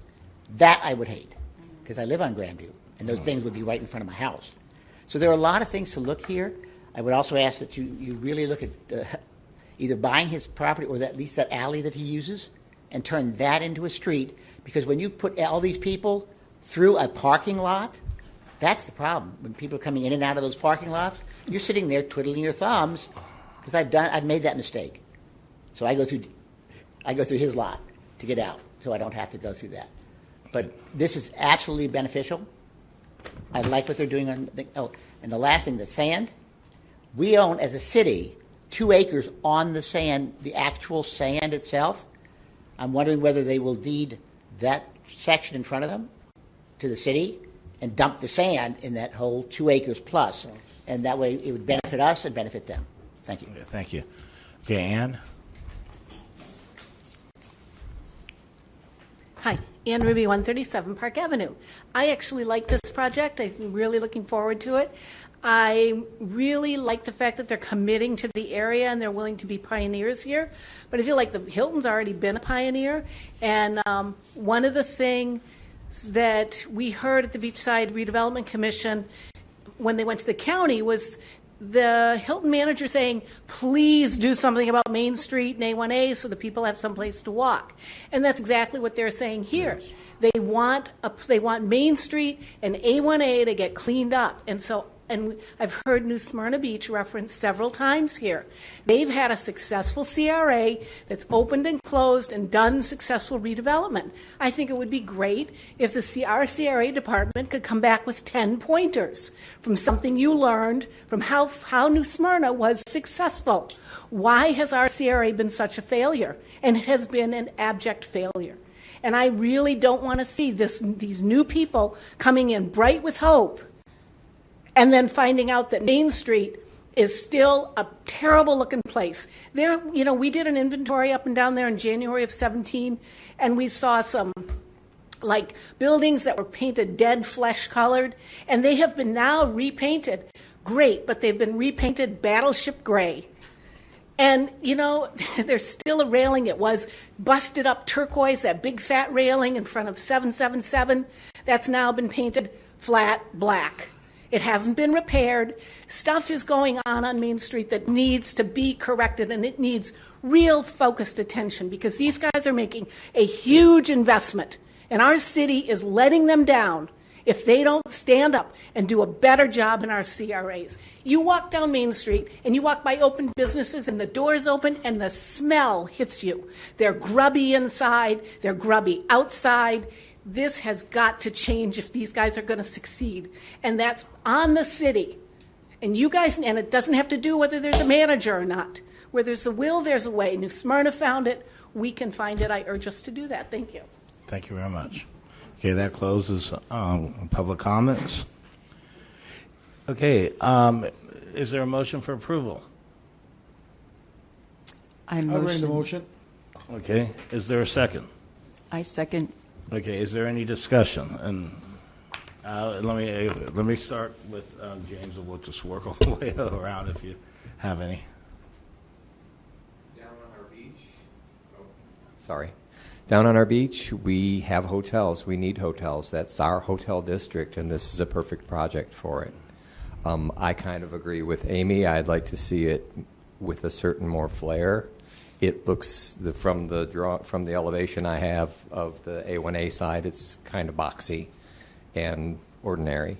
Some maybe pastel colors, something like that, just to give it a little signature flair for Daytona Beach. I'd really like to see that as well.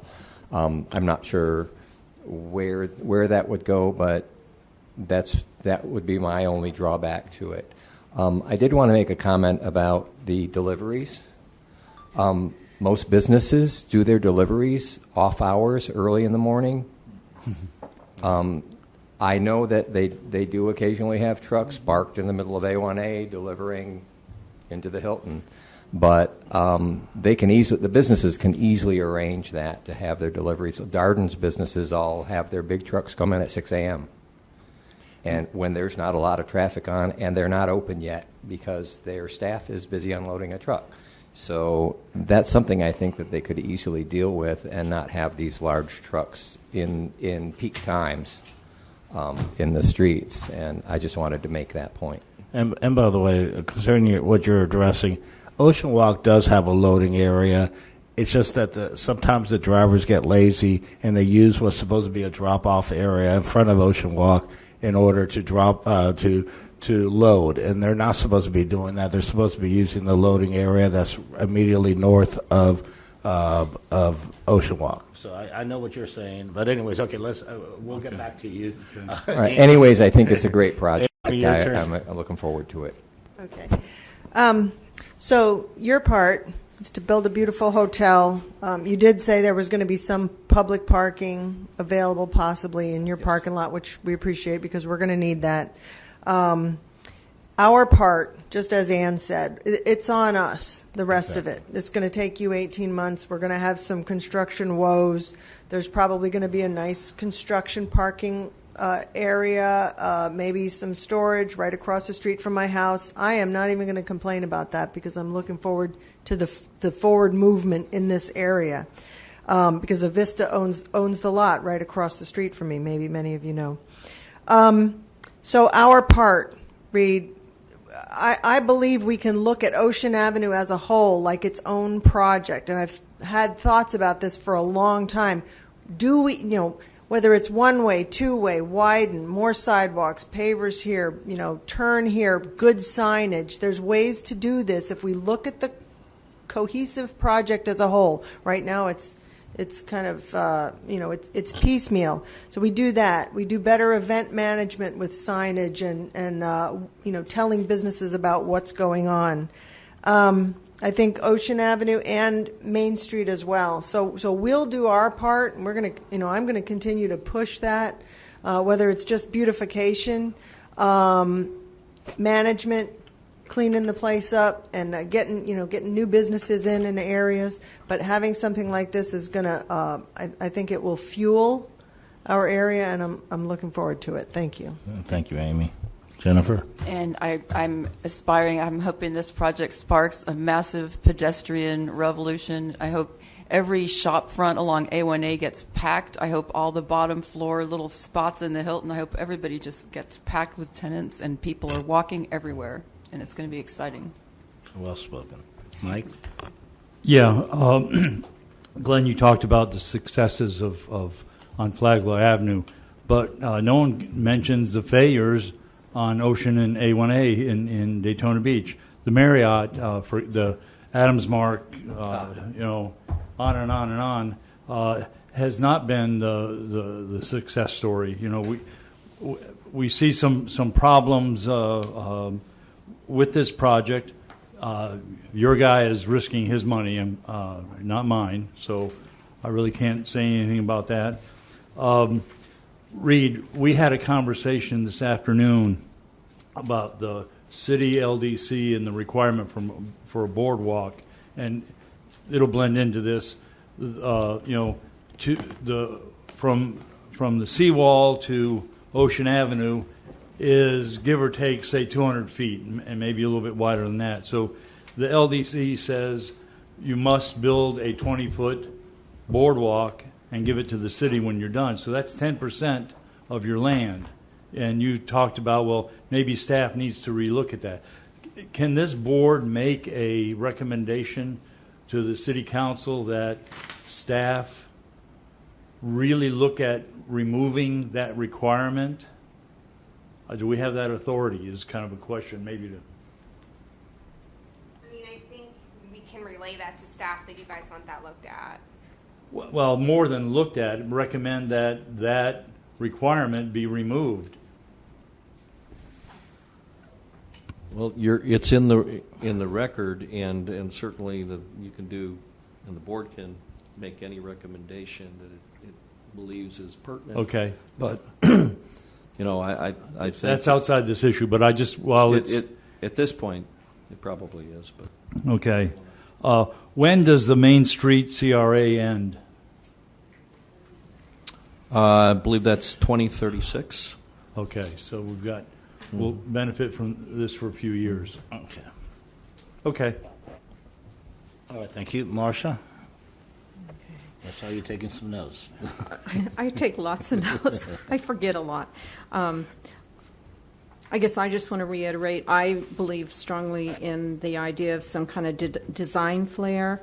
I think that's kind of what's lacking right now in our development. So kind of to back up what you guys have said, I'd like to see some more artwork or creativity in some of the outside aspects of the building, and we've already had that discussion, but I think our destination should be fun and vibrant, and so anything that you can do to kind of pump it up a little would be, I think, would only add to what you're planning.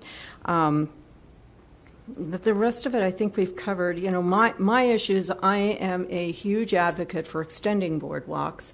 I just took a long trip and went through Myrtle Beach, and I've been to a lot of other beach communities, and in every one where they thrive, they have extensive boardwalks and have a lot of space, walkability, kind of to add on what Jennifer's talking about. And so I think by having the extension of the boardwalk here, it not only is beneficial to your facility, I said, but it's going to enhance what we already have. So I'm really excited about that, and hopefully down the road we'll see some more extensions. And that's all I have to say. I think it's a wonderful project. Thank you. Jobert? Gilbert? I'm sorry. No, it's all right. It's better. It's okay. It's all right. It's even better. Listen, is this the final plans, or are there going to be changes again? There'll be tweaks. There'll be tweaks. Remember, in a PUD, I do concept plans. Yes. So we've worked together to get to this point where we have these concept plans. There will be additional tweaks. Okay. Some of the tweaks I'm going to recommend are looking at the colors, Yes. looking at the art issues for maybe a little more vibrancy. We'll be looking at a number of tweaks, but this is the concept plan, yes. And by the way, you can't see it, but this big open area in the middle of this is it will look very dramatic compared to everything else we have. Glenn, Reed wants to comment on that. I'm sorry. As you're saying, in tweaks and as things progress, Right. this comes back there'll be a final site plan. Yes, that's correct. And so there's another bite at the apple at the end here for the redevelopment board who Exactly. makes the final decision on a site plan. So when you talk about color, when there are modifications being made, and all of that survey, site work, and everything else is done after the PD is approved, then you have that opportunity to go back and, one, say, are we consistent with the PD? And then how does this all fit together now? What does it look like? And is this going to work? And by that time, we should have some pretty good ideas about what's going to happen with the traffic flow road and everything else moving forward. Exactly. And in fact, I'm going to take some of these ideas back to my client and to our consultants. Okay. To look at. Gilbert, are you completed? Yeah, I'm okay. The only thing I know is that this ain't going to happen nothing for another 3 years. Well, Believe me, I've been. Sorry? The longest journey begins with a single step. Absolutely. Glenn, I know. Like I said. Dina, do you have any comments? Go ahead, Dina. I just have one question. When is your best guesstimation that this project will actually open Yeah. for business? You're looking at an 18-month construction time. We are required to start construction within 18 months. So that's 3 years. 3 years. And so, but don't forget, the real reason for that is because the permitting and design is so time-consuming. Yeah. The permitting for the CCCL with the state is very time-consuming. The seawalls. Honestly, one of the problems we're having now is getting the consultants that will design simple things like air conditioning systems and the mechanicals and the other engineers, because everyone is so busy right now. So, but that's the goal. Right now, we have to start construction in some manner. Mr. Chairman, if you don't mind, only thing I can tell you is that give your client the good advice. Better start fast, because cost of materials is going 28%. Yeah, that's why I said. That's why in past year and a half it went up 28%. That's what I said. Between the tariffs that we've had to deal with, as far as the wood and concrete and everything else, it's gone up tremendously. The cost of labor has gone up tremendously. So it's just the cost of construction of materials for construction. I'm in the middle of it, and we're taking a bite out of it. So I'm telling you. So the best advice is, you know what, start it as soon as possible. Yeah, our initial estimate was $40 million. This already easily gone way past 60. Okay, now, Jennifer, I think you were the one that made the motion. Do you want to? I wonder if I could say one thing before. Go ahead. Yeah, because I like to say I really enjoyed listening to everybody and everyone's conversation on this. One of the things I am going to go back on, besides the color and maybe some signage and vibrancy that we talked about, is I'm going to also look at the idea of looking at how Ocean Avenue District can be, in essence, created. So that you have something where you have a traffic plan, you have a pedestrian plan, where you have a signage plan, where all of a sudden this area looks different than every other area, and people want to spend time there. That was half of the goal of Harvey. Right. Because if we left Harvey the way it was just going to be, another access. But if we can create this whole area as a separate district, and when I'm talking about signage, I'm talking about signage design, because that's something we should look at. Unique signage design is part of all this. So, yeah, we're going to be working together on that. Okay. Now, Jennifer, I was going to ask you, since you made the motion, and since the developer did agree to this, should you amend your motion to add a construction parking plan as part of this? I actually seconded the motion, but... Oh, okay. Would you like to amend your motion to include a construction parking plan? Okay. Are you going to second that? I second. Okay. Right now, we're going to vote only on amending the motion. Okay. All in favor of amending the original motion to add a construction parking plan, signify by saying aye. Aye. All opposed? Okay. Now the motion has been amended, and so now we're going to vote on the amended motion for passage of. Yes, Mike. Reed, if we vote on this now, and there'll be an opportunity later on to vote on the final design with all the questions answered, correct? I mean, maybe not all of them. No, right now we're voting on the PUD. I mean, the PD. Exactly, We're rezoning it is what we're doing now. It will come back to us as with plans. Okay. Correct?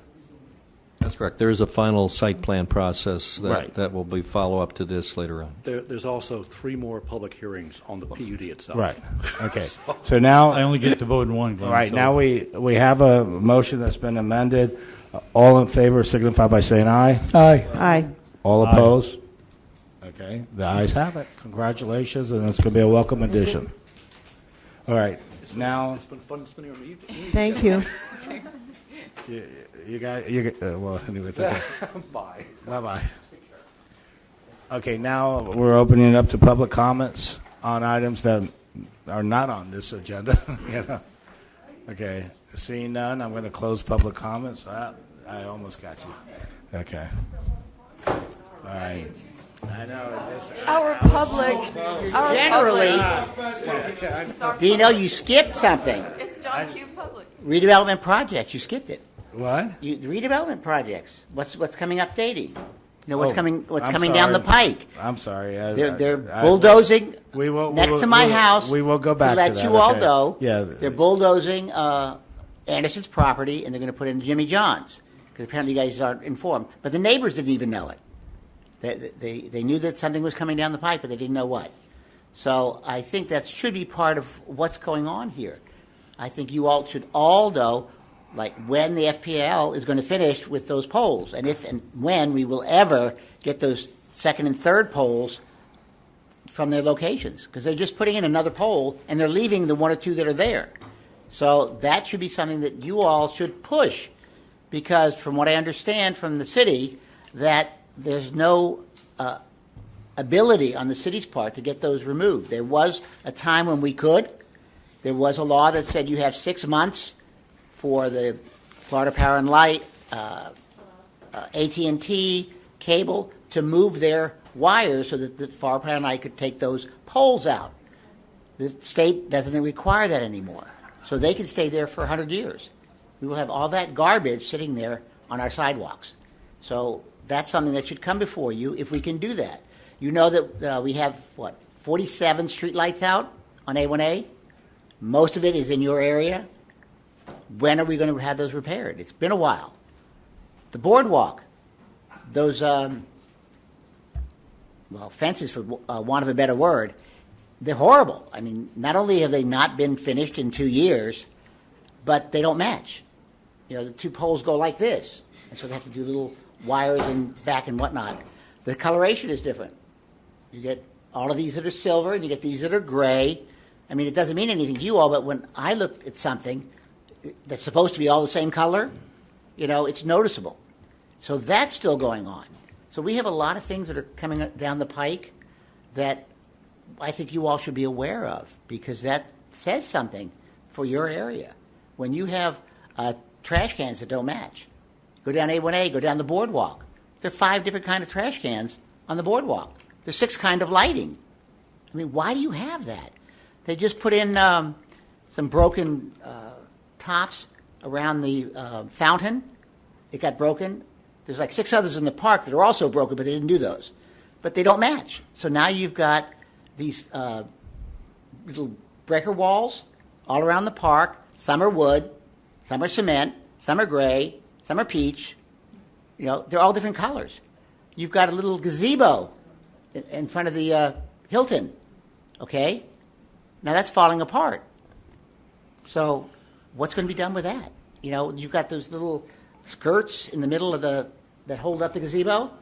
There are 9 of them broken. There's 6 of them missing. I mean, that tells you when your tourists are walking in that area and you don't maintain it. A homeless person had to tell me, walk down A1A and see all the weeds. So when I went to Burger King, and sure enough, by that yellow arch, there are weeds all over it. There are sections that are 20 feet long of nothing but weeds. We had that on the boardwalk. The weeds are growing in the pavers. That's something that should be made. I know you don't like, fertilizer. You're going to hate weed killer and Roundup. And Forget Roundup. about it. There's no place But something's for that got to be done to keep those weeds from growing, because it looks terrible.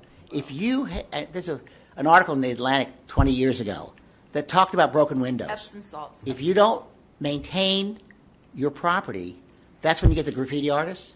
There are now 28 areas that are graffiti. Well, one of them just got torn down. Anderson's property had 2 on the wall, and there'll be 4 more that'll go when the walls around it come. But you've got the building right next to it got tagged. 10 foot high, 20 feet wide. And the tourists see it. And now that Anderson's property's gone, the big yellow T-shirt shop, go by it and notice the graffiti. It just that beautiful yellow wall with these black marks on it. And that guy that's tagging has now hit 11 other locations. So if we don't look at what we present to our tourists, and it's your responsibility, I believe, to do that. So I wish you would. Thank you, John. Is there any more public comments? Okay, closing public comments. I did skip item 6, so let me go back to it. And can you please start with the general contractor that stopped on the Russian hotel? That's funny. I didn't know that one was going to come up.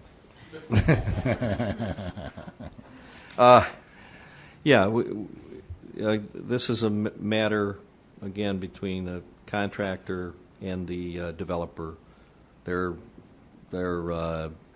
trying to determine how to bring somebody else in, the developer is, and it's a matter of paperwork, and you have to do it so you cover liability. It's got to be safe, and again, they have to work through that.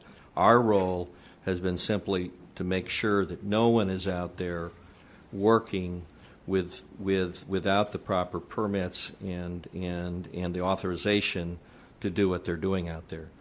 And they're trying to correct that, and everything is moving forward to complete that. So nobody panic. This is a time when you give them a chance to get the paperwork done and get the people back to work, and that is what we expect. I can't predict the timing exactly when it's going to happen, but the developer has said as soon as he can get it done, it will happen. That's fine. Okay. Anything else? We've heard about there are buildings that are empty on A1A. One of those buildings is coming down now, and that is the old Shell's restaurant at the 200 block of South Atlantic. And so Mr. Hennessy is continuing to assemble property, clean it up, and I think we've already talked about the fact the city has some buildings that it acquired at the corner of A1A and ISB. Those are intended to come down as well. All right. Okay, is that it for? On both sides, my understanding, yes. Okay, is that that's it for redevelopment project updates? Yeah, that's it. I don't have anything else to add. Okay. All right. Now we're going to item A, board comments. Has everybody pretty much said what they wanted to say? Okay, we'll start with James and we'll work our way out. No comments. Okay, Amy. All right. I'll try to be brief. This, as an example, I'm not going to go on about the seawall at Harvey, but the seawall at Harvey, the holes are secured to city standards, which means they're safe and nobody can crawl in. We have other standards in the redevelopment area that are above and beyond regular code enforcement. So my issue is, when do we apply those, and when are they looked at? Because in our ordinances, it says the city's redevelopment staff shall periodically monitor affected properties within the CRA and enforce the standards, the redevelopment area standards, which are things, like I said, beyond code enforcement, like color, beautification and window treatments and things like that. So if you use the example of the seawall, to be brought up to redevelopment area standards, I would think that thing needs to be repaired, painted, and completed. And I'm just making a statement. You can answer, you can comment if you want, but I'm just going to try to whip through because it's late. I'm sorry, Amy, just to make sense, it's not secured. It's not It's secured. not. Okay, so it it's is not not. even secured. It is not. All right. Until just to let you know that it's still the property owner didn't do anything. It just put a Band-Aid on it, and they pull the Band-Aid. They go in, and they just to let you know. All right. Well, that's a general comment about the redevelopment area standards. I'd really like to see them upheld. I think I agree with every single thing that John Nicholson just said. Oh my God.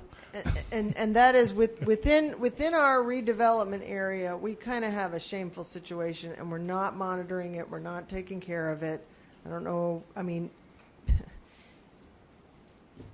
the lights on A1A, those dangly wires. I mean, the railings. We've been talking about this for a long time. So I'm just bringing it up one more time. We're not doing our job. And John, it's not this board that can do anything about it. It's beyond our purview, and you know that. It needs these things, just like we report code enforcement. I think we need to be able to report these kind of things to our redevelopment department.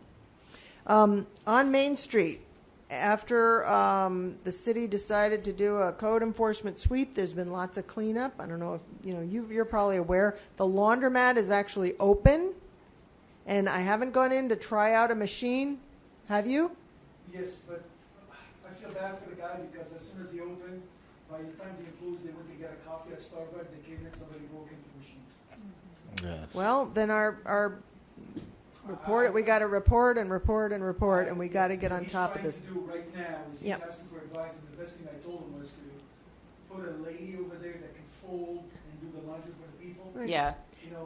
And to advertise, you need to sign. If people were in there doing their laundry, these things, it would. Yeah, be, it needs to have. It needs to have activity. There's no yeah. sign. There's no sign. It doesn't even look like a business. He had the thing painted. and I he know. signed, but the problem is, the poor kid, they went to get a Starbucks. By the time they came Well, back, they broke into the machine. Anyway, there's also- it was, It needs to be it was attended on I'll give you premises while it's open. this place that I purchased locks from, the secured. I had laundromats, and we put the machine. Yeah, there's some that's not that you can't break into, but He bought, he didn't put. right, he didn't put the right one. Okay, Jennifer. Well, I'm Oh, sorry Amy, to hear I'm that sorry. happen. It's progress. The kiosk at the beginning of Main Street near A1A is, once again, it's kind of lackluster. I think that the businesses down on Main Street would appreciate maybe some advertising in there, or if that's possible, because one of the complaints, we have new businesses opening up on Main Street, and one of the things they complain about is that, if we have tourists that are at the hotels or at the beach and they walk up in a block and they kind of look down, they can't really tell that anything's going on down there. If there was and the one that we have, even if we were to fill it up, it still doesn't look that great. I really think we need some good advertising signage at a few points down Main Street so people know what's down there. And we're going to help these businesses stay open, and because we're going to lose some that have just come in if we don't. And that's pretty much it. I came in with a whole list of blighted properties, but I'm not even going to talk about it because it's late. And thank you, everyone. Bye. It's exciting to see this new project. I think there's a lot, to have some urban density get added to our beautiful beachside. We can actually have a lot more people here and be very sustainable if we do it right. One of my topics that I'm really focused on, this is water. There is a water symposium coming up in DeLand, October 26th, and I'm going to go. We really have to be a lot more careful with our water conservation and our water quality in this town. We get statistically 49 inches of rainfall a year, and this year we got 48 of it by the end of August. And yet only a couple weeks has to go by without rain for us to basically be having a drought.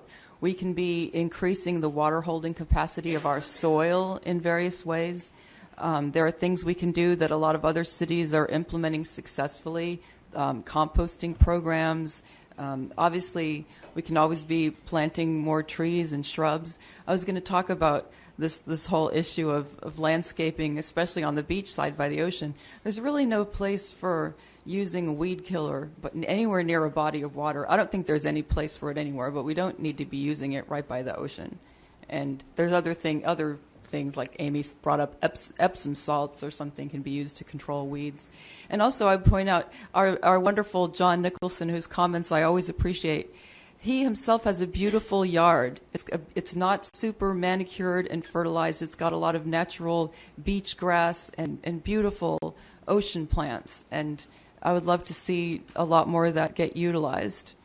And I guess that's about it. I'm going to be very focused on water quality, because the issue with the manatees dying off in other parts of the state, it's all connected because it's all of our water. So I'm going to try to see what I can do to promote this. Thank you all very much.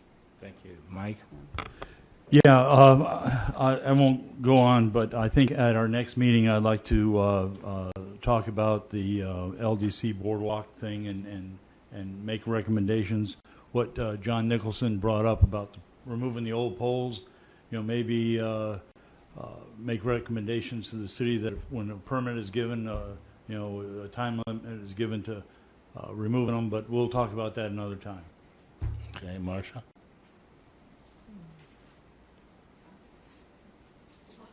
Lost my train of thought. Oh. We can come back to you. Yeah, if you come want. back, because I was taking notes Gilbert? and lost what I was saying. Gilbert? No, okay, now I know. So I have concerns with the enforcement on vagrants on the boardwalk on the beach. I came driving into town last night at 9:30 and came down Main Street, and for a while things had kind of cleaned up on Main Street, but last night when I came cruising in after dark, it seems like there's more of a return, and these aren't just homeless people looking for a place. I mean, these are people kind of hovering in around shops and things that don't really have a business there. I mean, there was nothing open. And it just concerns me that I'm kind of seeing that creeping back into Main Street, where before we kind of had a handle on it. So, just an observation to maybe follow up on that, because I just don't see Main Street changing if we're not more aware of what that environment looks like. Since you made that point, can you show the picture that I emailed to you earlier? I'm talking to the AV person. Hello? What? Charles? Okay, all right, go on. Okay. I think last meeting Amy inquired about the gas station on ISB, and I guess I still have questions on any changes on that, because it continues to be a horrible eyesore. And I don't know, Reed, if you have any comments on that. Other than went back there, looked at it, took pictures, and filed a complaint on that. Okay. And I don't think I'm the only one. Okay. It's so sad. By it's the way, such a these neat are property. homeless people that put up a sign, $10 parking. on George Anderson's lot and show the next picture. They were actually parking cars onto the ride lot on the boardwalk. I'm sorry. Oh, wow. So I do have a comment on that, because when I was coming down Atlantic this afternoon, somebody had a monster sign. I mean, like a 3 by 5 foot sign. And, I understand that people have a right to request food and assistance, but is there any way to maybe limit the size of the signs?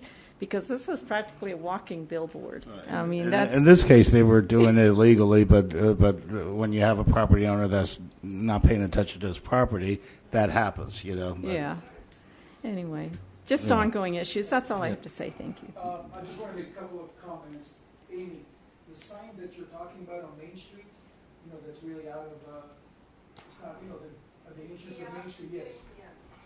A lot of the business people on Main Street would pay themselves to put their picture of their businesses on there, but it's city-owned. Oh, I know it's city. So, believe me, I talked to a lot of the... Microphone. I'm sorry.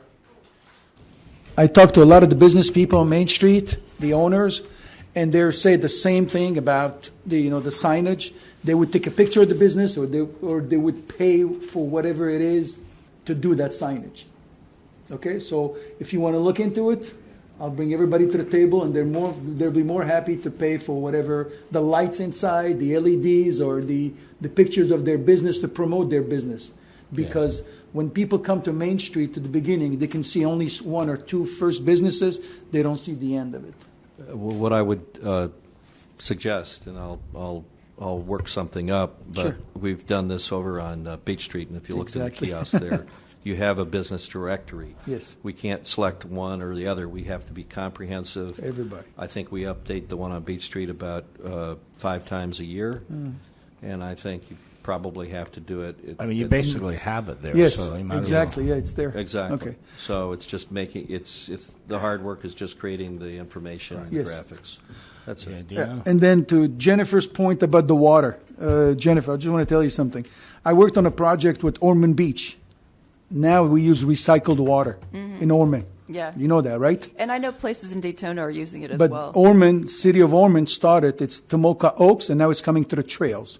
So as far as it is doable. Yeah. Okay. And it is good. It's Recycling's okay. good. Just recycle Yeah. water. Yeah. Now, And as far as conservation. the general comment, listen, there's a lot of project coming to town. We're going to hear a lot of good project coming to town. It's got to be beneficial for the developers and for the community at the same. It can't be only one-sided. It's got to be on both sides. There's going to be a lot of project coming in front of us very soon. We'll hear about them. And like I said, as long as we all work together, it's going to work out in the end. I've been saying that to Amy for I don't know how long. So I'm glad this project is going to come up. There's other ones coming up, and we're all going to talk about it later. Thank you. Okay, Dino? And I'm good. Thank you. The meeting is now adjourned.